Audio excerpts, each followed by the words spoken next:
काम करें कि डर का माहौल कम हो सके, लोग अफवाह और भ्रम में न आए। साथियों, आज की स्थिति में हमें देश को लॉकडाउन से बचाना है।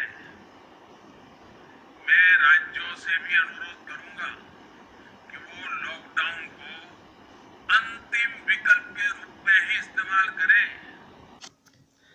नमस्कार, आप देख रहे हैं द रत्नेश टॉक और मैं हूं रत्नेश रंजन। मेरे सभी सामाजिक परिवार के सदस्यों का बहुत बहुत स्वागत है। 20 अप्रैल शाम 8:45 पर मोदी जी का राष्ट्र के नाम संबोधन आया। मुझे लगा एक विश्लेषक के तौर पर मुझे मेरे व्यूअर से जरूर बात करनी चाहिए और ये समझने समझाने की जो कोशिश करनी चाहिए कि मोदी क्यों आए राष्ट्र को संबोधित करने कोविड महामारी के दौरान, और पीएम मोदी ने जो कहा उससे हमने समझा क्या। जितने लोग मुझ पर भरोसा करते हैं, मुझे देखते हैं, मैं कम से कम अपने फॉलोवर को, मेरे देखने वाले को ये समझाने की कोशिश कर सकूं कि इस आपदा की घड़ी में, इस विपदा में भी जो राक्षसी प्रवृत्ति लेफ्ट लिबरल लिबरांडू मनी लॉन्ड्रिंग से चलाने वाले जो चैनल हैं, जो चाटुकार लिबरल पत्रकार हैं, राक्षसी प्रवृत्ति की ये जो जमात है, भारत में तो रहते हैं, भारत के खिलाफ ही षड्यंत्र करते हैं। तो इसे भी हमें समझना पड़ेगा कि कैसे इस विपदा में वो राक्षसी प्रवृत्ति के जमात वाले लोग जो कहते हैं कि हम कोरोना वैक्सीन नहीं लेंगे, ये वैक्सीन भरोसे के लायक नहीं है, उसके बाद कहने लगे मोदी क्यों नहीं लगवाता वैक्सीन। और जब मोदी जी ने वैक्सीन लगवाया, लेना शुरू किया, तो फिर कहना आरंभ कर दिया कि पहले मोदी ही क्यों लगवाया। तो अलग अलग तरीके से, अलग अलग परसेप्शन के माध्यम से यह नैरेटिव गढ़ने की कोशिश की गई, जिसे समझना बेहद जरूरी है।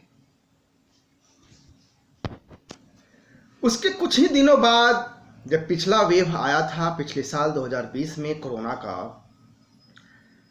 तो वो आने के बाद कुछ चीजें समझने लगे, स्थितियां सामान्य होने लगी और हम अग्रसर हुए जीवन को पटरी पर लाने में। दोबारा बहुत ज्यादा नहीं तो थोड़े बहुत जरूर कामयाब हम सामाजिक और देश के तौर पर हुए।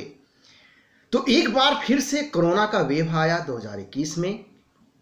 पीएम मोदी ने जो कहा, जो कुछ कहा, मेरा प्रयास रहेगा कि अगले ज्यादा से ज्यादा 10 मिनट के अंदर मैं उसके मायने आपको समझाने का प्रयास करूं, उसका विश्लेषण, उसकी बारीकियां आपके सामने रखूं। यहां पर एक बात और गौर करने वाली यह है कि आपको यहां पर राम भगवान राम हुए, राम पुरुषोत्तम राम हुए, इसलिए हुए क्योंकि उन्होंने राक्षसों का वध किया। और आज के संदर्भ में, आज के युग में, आज के काल में, आज के समय में वध का मतलब हत्या नहीं है, यह भी इसी बारीकी को समझना है। आज के युग में वध से मतलब है उसके पहचान से, उसकी पहचान, उसकी प्रवृत्ति के पहचान से, और अपने आप को बचाओ। उनके राक्षसी प्रवृत्ति जो जमात हैं उनके, उसको उजागर करने से मतलब है। पीएम मोदी का जब संबोधन करने आए तो वो बहुत ही सलीके से, तरीके से, बारीकियों से, बहुत ही बारीकी लाइन से राक्षसों की पहचान वो हमारे आपके सामने, हम सबों के बीच करा गए। क्या आपने ध्यान दिया? उन्होंने उन राज्यों की पीठ भी थपथपा दिया जिन्होंने षड्यंत्र किया है। दिल्ली को ही देख लीजिए आप, कैसे मजदूरों को भगाया जा रहा है, मजदूर भागने को मजबूर हैं। महाराष्ट्र कैसे निर्लजता से अपनी चेहरा भी नहीं छिपा पा रहा है।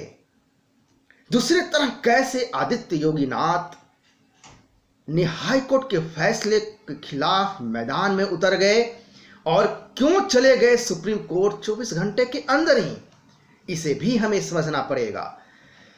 पीएम मोदी यही कह गए कि लॉकडाउन विकल्प नहीं है और यह आखिरी विकल्प के तौर पर उपयोग किया जाए, और यही निर्देश सभी राज्यों की सरकार को दिया गया, जबकि इलाहाबाद हाईकोर्ट लॉकडाउन करवाने पे उतारू था।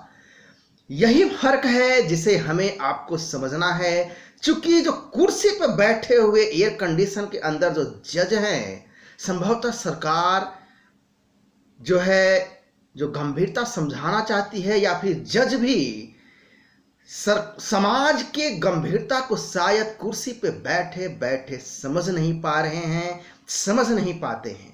इसलिए ज्ञान देना, दर्शन देना अलग बात है और विषय वस्तु को समझने के मायने अलग होते हैं। इलाहाबाद हाई कोर्ट ने जिस तरह से कहा कि उत्तर प्रदेश के 5 अलग अलग शहरों में लॉकडाउन लगा दो, योगी जी चले गए सुप्रीम कोर्ट, सुप्रीम कोर्ट से भी लॉकडाउन नहीं लगाने का फैसला लेकर आ गए। अब आप एक बार फिर गौर करें कि पीएम मोदी ने कहा कि लॉकडाउन नहीं लगाना है, लॉकडाउन आखिरी विकल्प के तौर पर उपयोग में लाना है, और जनजीवन अर्थव्यवस्था को भी हमें देखना है।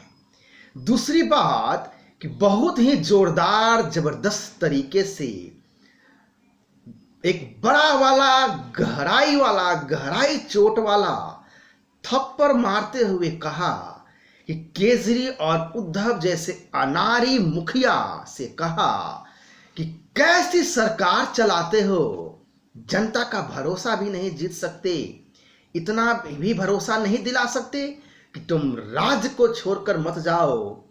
यह सरकार की अयोग्यता और असफलता भी है कि दिल्ली मुंबई जैसे राज्यों से मजदूर शहर छोड़ने को विवश है। क्यों?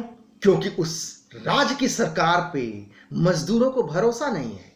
पीएम मोदी ने भी यही कहा कि आप भरोसा जगाइए कि वो नहीं जाएं, उनमें भरोसा जगाइए कि उनको वैक्सीन भी मिलेगा, रोजगार भी मिलेगा। इसके बाद उन्होंने कहा कि पहली बार की तरह इस बार की स्थिति कुछ अलग है, इस बार कुछ थोड़े से लोग जागरूक अवश्य हैं, बहुत ज़्यादा नहीं, तो जागरूकता थोड़ी बहुत पिछली बार के अपेक्षा इस बार है। एक बात और कहा जो कि महत्वपूर्ण है, उन्होंने कहा कि डर नहीं फैलाना है। इसके अलावा एक मार्मिक बात उन्होंने कहा जिसे भी हमें समझने की आवश्यकता है कि आप जो है कई बार आपको लेफ्ट लिबरल वामपंथी को भक्त अनुभक्त कहते सुना होगा, देखा होगा। ये लोग आपको भक्त कहकर चिढ़ाते हैं, लेकिन आप गर्व से कहिए कि हाँ, हम हैं, भक्त भी हैं और अंधभक्त भी हैं। क्यों? क्योंकि हम राष्ट्र भक्त हैं और राष्ट्र को बचाना है। हम समाज और देश के नवनिर्माण में सहभागी हैं और अपना तन मन धन भी अर्पित करते हैं। इसलिए भक्त भी हैं और अनभक्त भी हैं, ताकि कोई पप्पू टप्पू गप्पू और कोई पिंकी आपको चालाकी से मूर्खतापूर्ण तरीके से आपको मूर्ख बनाकर इस्तेमाल न कर ले, वो सिस्टम पर जोंक बनकर काबिज न रहें। इसलिए आपको ये समझने की आवश्यकता है। मोदी जी ने युवाओं को आगे आने के लिए कहा और छोटी छोटी टीम बनाकर अपने गली मोहल्ले में कार्य करने को कहा, ताकि सरकार को कर्फ्यू लगाने की स्थिति न आने पड़े। क्यों? ताकि जरूरतमंद लोगों की आवश्यक सामग्री पहुंच सके। क्यों? क्योंकि जो आपके घर में काम करने वाले हैं, पोछा लगाने वाले हैं, खाना बनाने वाले हैं, जो चौकीदार हैं, उनकी जरूरत की, उनकी आवश्यकता भी हमें आप ही को देखनी है। इस विपदा की घड़ी में देश समाज को संगठित हम तभी कर पाएंगे जो लोग हमसे जुड़े हुए हैं, उनको इस विपदा स्थिति में उनको मदद पहुंचाएं। उन्होंने कहा कि वो अपने बाल मित्रों से भी बात करना चाहते हैं। 14 साल से ऊपर, 18 साल से ऊपर वो तो बात कर चुके हैं, संबोधित कर चुके हैं। तो ये बाल मित्र कौन है मोदी जी के लिए, यह भी हमें इस बारीकी को समझने समझाने की आवश्यकता है।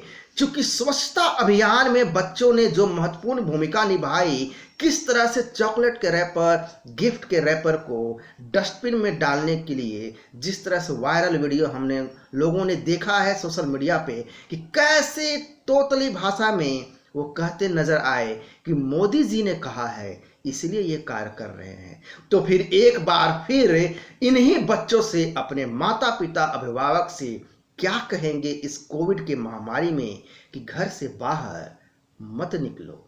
इसके अलावा जो डर का माहौल बनाया जा रहा है टीवी चैनल पर, उसे भी समझना है, उसे भी हमें लोगों को बताना है कि इस डर के माहौल से हमें बाहर निकलना है। और इसलिए मोदी जी ने कहा कि पहले डर के माहौल को खत्म करना होगा। दरअसल बिना कहे ये अनपढ़ संपादक, मनी लॉन्ड्रिंग से चलाने वाले चैनल, लेफ्ट लिबरल पत्रकारों से कहा कि पहले डराना बंद कीजिए, डर का जो टीआरपी है उसे खत्म कीजिए। यकीन मानिए ये ऐसा पीएम है जिसके कहने पर लोगों ने ताली और थाली बजाई है, मोमबत्तियां जलाई हैं, टॉर्च जलाए हैं। ऐसा पीएम जिसके कहने पर लोगों ने अपने पैसे निकालने के लिए एटीएम और बैंक में लंबे लंबे लाइन में धूप में खड़े भी हुए हैं, जिसे हमने आपने देखा है। क्योंकि उन लोगों को भरोसा है कि सालों तक इसने करप्ट लोगों को झेला है, ऐसे बेईमानों को झेला है जिसने अपने पूरी जिंदगी खुद के ही परिवार और अपने बच्चों के लिए प्रॉपर्टी बनाने में लगा दी है। उसने देखा है इस आम जनता ने कि कैसे 10 सालों तक ऐसी सरकार चली जो रैन कोट पहनकर बैठी रही। पूरा का पूरा मंत्रिमंडल घोटालों में लिप्त रहा। 2G कोलगेट से लेकर के कॉमनवेल्थ तक ऐसा कोई घोटाला नहीं छोड़ा जिसने नहीं किया हो। हद तो तब हो गई जब कांग्रेस की ही खुद की उसकी अखबार नेशनल हेराल्ड को माँ बेटे की सरकार निगल गई और जमानत पर बाहर घूम रही ये माँ बेटे की जो जोड़ी है, ये सवाल उठाते हैं राफेल पर। तो आम जनता को भी समझ में आता है कि इनके द्वारा उठाए गए सवाल में कितना गहराई है, कितनी बारीकियां हैं। और इसलिए मनी लॉन्ड्रिंग से चलने वाले चैनल और पत्रकारों को लगता है कि ऐसी कोरोना महामारी के विपदा में सरकार के खिलाफ बोलो, माहौल बनाओ, तो हम अपनी पत्रकारिता का धर्म भी निभा लेंगे और बड़ी चालाकी से अपने आकाओं को भी खुश कर लेंगे। यही वजह है कि पीएम मोदी को टीवी चैनल पर आना पड़ा और डर और साजिश के खिलाफ बोलना पड़ा। आपको नेशनल चैनल पर एम्स के डायरेक्टर दिख रहे हैं, इसका मतलब आपको बारीकी को भी समझना होगा कि जो टीवी चैनल टीआरपी के चक्कर में डर को बेच रहा है और फैला रहा है, कम से कम एम्स डॉक्टर के सामने वो झूठ नहीं बेच सकते हैं, झूठ नहीं बोल सकते हैं। पीएम मोदी आकर युवाओं को संबोधित किया, बच्चों को संबोधित किया। चूंकि बच्चे बेचैन हो रहे हैं, इसे भी हमें समझना होगा। वो घर से निकल नहीं पा रहे हैं, पिछले 1 साल से स्कूल बंद पड़ा है और न ही वो खुले मैदान में अच्छे से खेल पा रहे हैं। बच्चों का काम क्या है? खेलना और पढ़ना। सबसे भारी विपदा तो बच्चों के ऊपर है, वो मानसिक बोझ झेल रहे हैं। इसलिए बच्चों को एक काम सौंपा मोदी जी ने।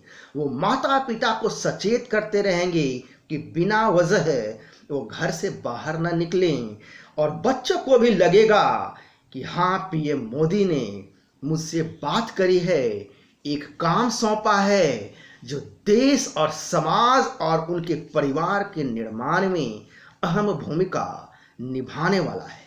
तो ये है पूरा विश्लेषण। आशा करता हूँ यह विश्लेषण आपको अच्छा लगा होगा। मैं फिर मिलूंगा नेक्स्ट वीडियो में किसी दूसरे मुद्दे के साथ। तब तक के लिए जय हिंद, वंदे मातरम।